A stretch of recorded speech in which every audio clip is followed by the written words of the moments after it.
It's iPhone 15 Pro camera versus Pixel 8 Pro camera. Which one comes out on top in this camera test? You're about to find out.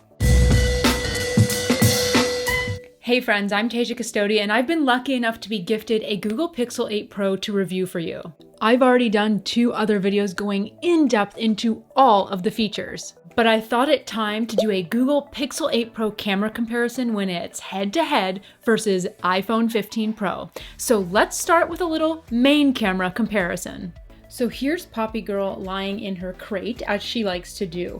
Both cameras do a great job here. I think the Pixel image shows her eyes a little bit better, but as we look at more examples, generally I found the iPhone 15 Pro images are usually brighter overall, though sometimes that's not the case, as you can see from this shot of Poppy.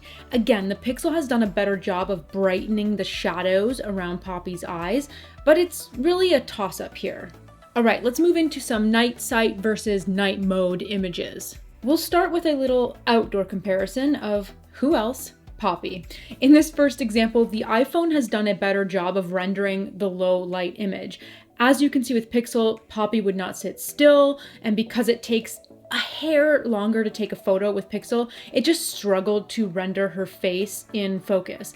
But if you look at this image of our light up ground skeleton, in initial tests, Pixel knocked it out of the park with just pointing and shooting. With iPhone, I found the initial image is so dark, you really can't even see the rocks or path well. So I had to try a second time on iPhone, and then that must have been the charm because it did a much better job. I think it's a hair brighter of an image than Pixel, but we'd really be nitpicking between these two here. So then for good measure, I tried it inside as well when we were setting up for Halloween, so please don't mind the mess here, but Pixel has really brightened up the image, whereas the iPhone one is kind of like a moodier image, I would say. I think the iPhone image is a hair more in focus as well. I did a low light video for comparison too, and the results were honestly pretty well the same between the two here as we saw in the still images. All right, moving on to ultra wide images. iPhone has really improved here over the years, but is it good enough to keep up with Pixel? So in this first example, Pixel 8 Pro has delivered a brighter image, and the Pixel camera is a wider image. But in the iPhone ultra-wide angle, Poppy's face is so dark, I really can't even see her eyes. But then if you look at this picture of me, it's the iPhone image that is brighter, though perhaps a little bit washed out.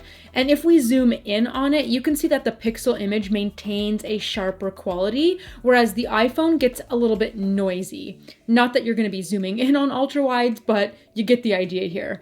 In the images of me, iPhone produced an overall brighter image, even though I prefer the contrast and colors of the Pixel.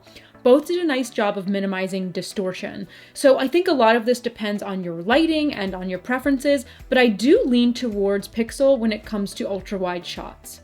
So what about macro mode? Once again, both cameras are doing a really great job here. Again, the iPhone images seem to be a little bit brighter, but they're both doing a great job in macro mode.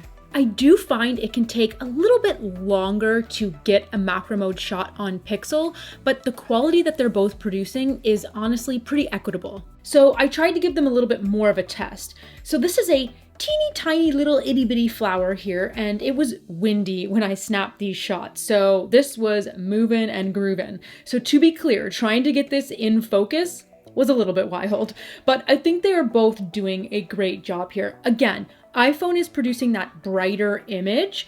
This one seems to be maybe a hair more in focus, but they're both wonderfully detailed. Again, I think you can only start nitpicking more when you zoom in on these. The iPhone image gets a bit noisier, but we're really picking here because overall, though it's noisier, I do find it slightly sharper in macro on iPhone. I think because you can get the camera a little bit closer with iPhone. And here's a quick pano mode comparison, by the way. I shot a panorama vertically and they're both doing great. You'd be really hard pressed to find much of a difference. And I really found that with all the pano shots I took. I feel like so many of these categories are near draws so far, so you're gonna have to let me know in the comments below which images you prefer and why. But now let's move on to our telephoto lens comparison. So it's first important to note the specs. iPhone 15 Pro has 3 times zoom, whereas Pixel 8 Pro has 5 times zoom. And Pixel 8 Pro has a 48 megapixel telephoto camera, as opposed to iPhone 15 Pro's 12 megapixel telephoto camera. Pixel 8 Pro features 30 times super res zoom, whereas iPhone 15 Pro is 15 times. So I think you know where this is going. So this first image was at 5 times zoom because why waste our time with anything less? Already at 5 times zoom, Pixel is producing a crisper image with far less noise. By the way, this was during pre-game skate, so the goalie was stretching and moving back and forth, and it's still rendering out a good photo. So then I cranked it up to 15 times zoom because enough messing around. And can you even believe the difference in these images? I really can't sugarcoat it for you. The iPhone image is terrible. There's just no other way to say it. Whereas look at this image from Pixel 8 Pro. Can you even? And again, I stress to you, he was stopping shots as I snapped these pictures. So here's the other end of the ice on 15 times zoom. The clarity of the Pixel 8 Pro telephoto lens is beyond. So yes, this is a bit soft. I could fix it with photo unblur in the edit settings, but really compare how noisy the iPhone photo is. It's not even in the same realm at all. Frankly, even my Pixel 7 Pro takes better telephoto images than my iPhone 15 Pro. I just really didn't think it would be this dramatic. Chef's kiss, truly. And yes, I looked crazy at the hockey game double fisting phones for you, but that's what I do for you. All right, let's compare selfies, shall we? iPhone 15 Pro has a 12 megapixel front-facing camera compared to Pixel 8 Pro's 10.5 megapixel dual PD selfie camera. So besides the fact that I really don't know what I'm doing with my face in these photos, the iPhone photo is not as sharp on my face, but it's got deeper colorization, I would say. It's actually really more of yellow undertones, whereas my Pixel looks a bit brighter. Maybe a little bit more washed out here in this one, but I think the background is more true to color, so it's really hard to say. So then I did a stupid face for fun, and this time I find the iPhone image is more crisp than the Pixel image, though it's still more of a warm tone compared to Pixel's cool tone. So then here I did one outside where the photo is backlit with the sun, and the iPhone image is definitely brighter overall, where I'd have to brighten at least one side of my face in the Pixel image. I find the iPhone image a little bit sharper as well. But now let's move into one of my favorite camera features, portrait mode, and we'll start with selfies again. So here we go. In terms of colorization, I lean towards Pixel. However, in about every other aspect, I think iPhone has done a better job here. So first, iPhone 15 Pro is doing a fabulous job at rendering my hairline in portrait mode, whereas at least with the front-facing camera, you can see on Pixel, it struggled a little bit. I also think because iPhone has produced a brighter image, my eyes are much more visible and look nicer in that photo. I think it's more in focus on my face too. I really wanted to try and screw up the hair, but again, while neither of these selfies is perfect, iPhone has done a better job at rendering my hairline. So now let's take things up a notch and dive into portrait mode on the main back camera. So we're really going to get nitpicky here. Both did a fair job with my hair, each having a couple of issues, but you'd have to really look closely. I think in this initial shot, it's all about color preference. I prefer the cool tones of Pixel, but that's really just a preference thing.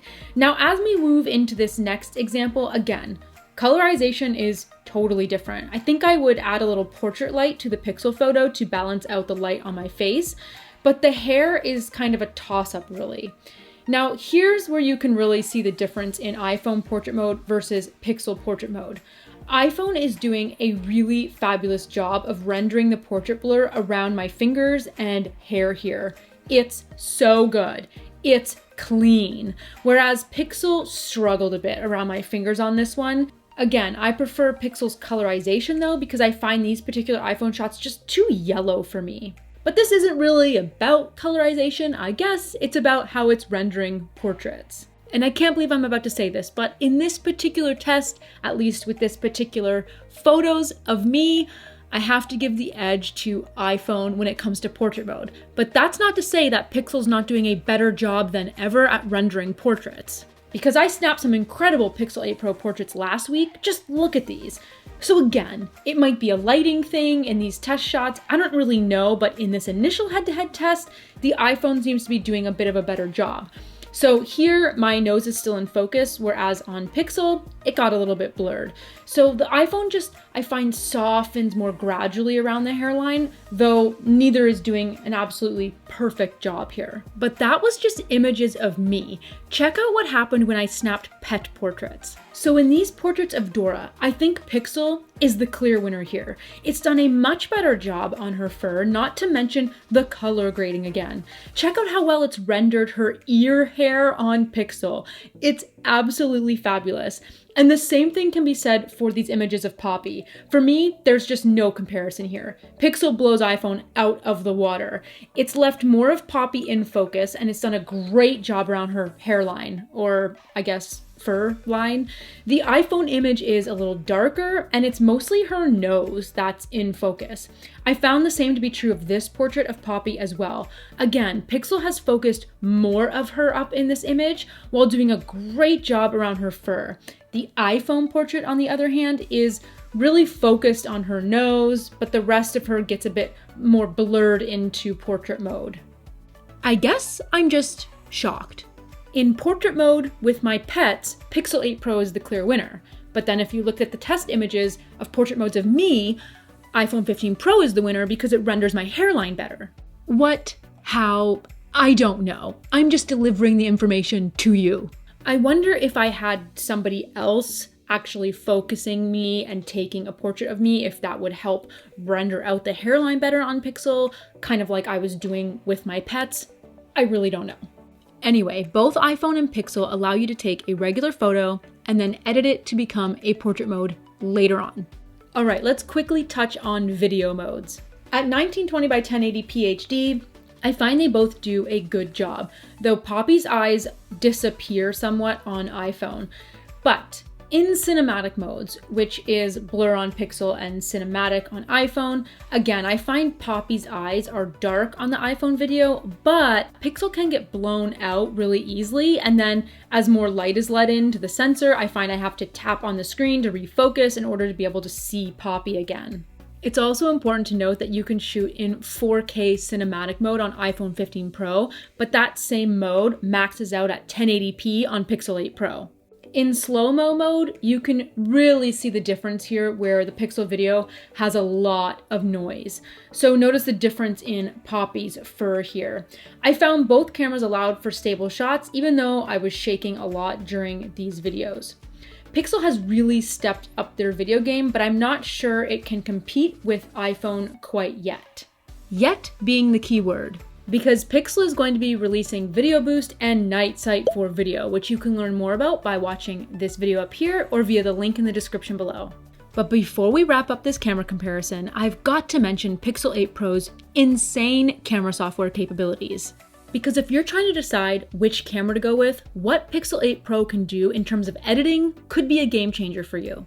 Pixel 8 Pro has Magic Eraser, as we've come to know and love, but now it's also got Magic Editor, which allows you to resize and move an item in a photo. And Pixel 8 Pro also has Best Take, which ensures you get the best group shot. And it's also got Audio Magic Eraser now, which is just so cool.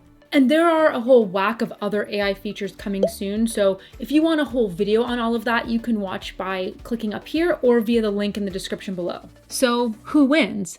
Pixel 8 Pro or iPhone 15 Pro? You're gonna hate me, but these are both incredibly sophisticated, capable camera systems. Hands down, you won't be disappointed with either. For me, the Pixel 8 Pro might squeak out on top just based on a couple of features. One is the super res zoom capabilities. Truly, if you go to a lot of concerts or you do a lot of sightseeing or you go to sporting events, you may need to consider the telephoto lens capabilities of your device.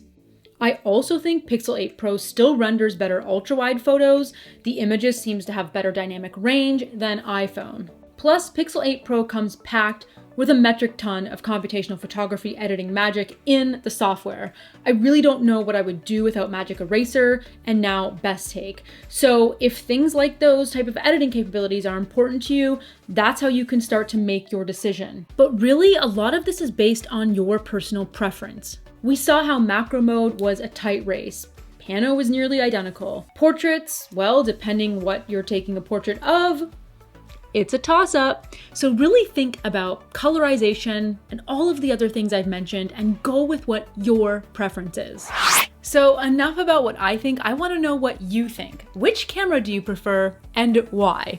Let me know in the comments below. As always, thank you so much for watching. If you like this video, well, I want to know. So give it a like, a share, or leave that comment below. You can click right about here to subscribe to my channel and here for even more Pixel and iPhone content. You know you wanna.